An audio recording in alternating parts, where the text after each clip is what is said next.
ہم جس احساس فراموش معاشرے کا حصہ ہیں، وہاں سونے کی پلیٹ میں بھی کچھ دیا جائے تو چمچہ نہ ہونے کا شکوہ بہرحال رہتا ہے۔ اے اللہ، آپ میری امید نہیں، میرا یقین ہو۔ زندگی میں ہمیشہ ایسے لوگ تلاش کریں جو آپ کی آواز تب بھی سن لیں جب آپ خاموش ہوں۔ رشتوں کو کچھ اس طرح بچا لیا کرو، کبھی مان لیا کرو اور کبھی منا لیا کرو۔ تم جلن برقرار رکھنا، ہم جلوے برقرار رکھیں گے۔ لوگوں کی مرتبوں کا خیال رکھو۔ کسی کو منانے سے پہلے یہ دیکھ لیجئے کہ وہ ناراض ہے یا بیزار۔ جس لہجے میں بات کرو اس لہجے میں سننا بھی سیکھو۔ اگر اصول پہ ہو تو ڈٹ جاؤ، اگر انا پہ ہو تو پیچھے ہٹ جاؤ۔ آگ بھی عجیب چیز ہے، باتوں سے بھی لگ جاتی ہے۔ ذلیل کرنے میں اور اصلاح کرنے میں بہت فرق ہوتا ہے۔ عزت وہ تحفہ ہے جو ہر کوئی نہیں دے سکتا۔ معافی نہایت ہی اچھا انتقام ہے۔ اس سے مانگ کر روتے نہیں، اس سے رو کر مانگتے ہیں۔ خوش ہونا ہے تو تعریف سنیے اور بہتر ہونا ہے تو تنقید سنیے۔ لوگ بدلتے نہیں، بے نقاب ہوتے ہیں۔ جھکنے سے اگر رشتے گہرے ہوتے ہیں تو جھک جاؤ، مگر ہر بار آپ کو ہی جھکنا پڑے تو رک جاؤ۔ ایک انسان دوسرے انسان کے لیے وہاں تک اچھا ہے جہاں تک اس کے مطابق ہو۔ گفتگو میں سچ اور جھوٹ ملا ہوا ہو سکتا ہے، لیکن خاموشی میں کوئی ملاوٹ نہیں ہوتی۔ تم جو دیتے ہو وہ تم نہیں دیتے، تمہیں تو دینے کی توفیق بھی نہیں، دینے والا دیتا ہے۔ غریب سے اکڑ کر ملنا اور امیر سے ملتے ہوئے مسکراہٹ سجا لینا، یہ حسن اخلاق نہیں، بدترین منافقت ہے۔ مخلص لوگ روٹھ جائیں تو منا لیا کرو، اور منافق لوگ روٹھ جائیں تو خدا کا شکر ادا کرو۔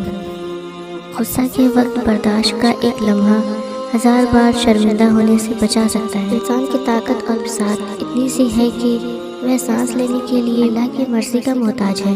انسان کی ذہنی اور دنیاوی راہ میں سب سے بڑی رکاوٹ اس کی بری عادتیں ہیں۔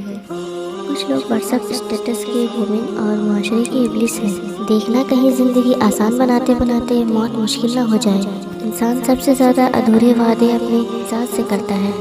غصے کا آنا مرد ہونے کی نشانی ہے، اور غصے کو پی جانا شادی شدہ مرد ہونے کی نشانی ہے۔ کوئی پرفیکٹ نہیں ہوتا۔ لگاؤ ہو تو ہم خوبیاں تلاش کر لیتے ہیں، اور بیزاری ہو تو خامیاں۔ غلط فہمی اگر دل میں زیادہ دیر رہے تو بدگمانی کو جنم دیتی ہے، اور بدگمانی فاصلوں کا باعث بن جاتی ہے۔ ایمان وہ ہے جو دل میں داخل ہو کر کردار سے ظاہر ہو۔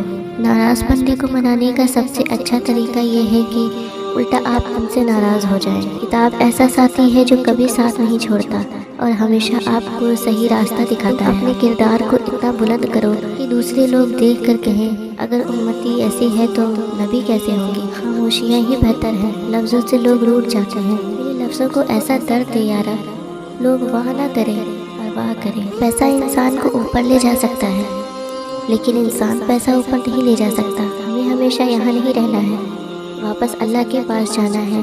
اچھے بن کر جاؤ، وقت گزر جائے گا، کسی کے ساتھ برا سلوک مت کرو۔ مایوس مت ہو، زندگی پھر موقع دے گی انشاءاللہ۔ کوئی بد اخلاق تمہیں تب تک نہیں ہرا سکتا جب تک تم اس کی غیبتوں میں مبتلا نہ ہو جاؤ۔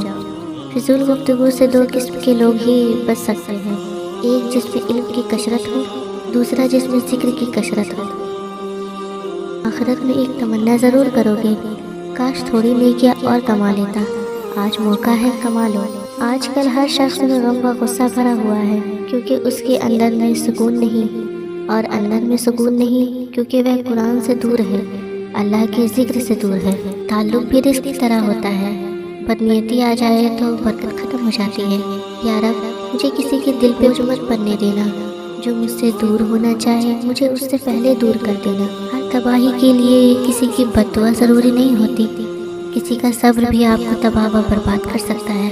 صبر کے کچھ گھونٹ اتنے کڑوے ہوتے ہیں کہ زندگی بھر کی مٹھاس چھین لیتے ہیں۔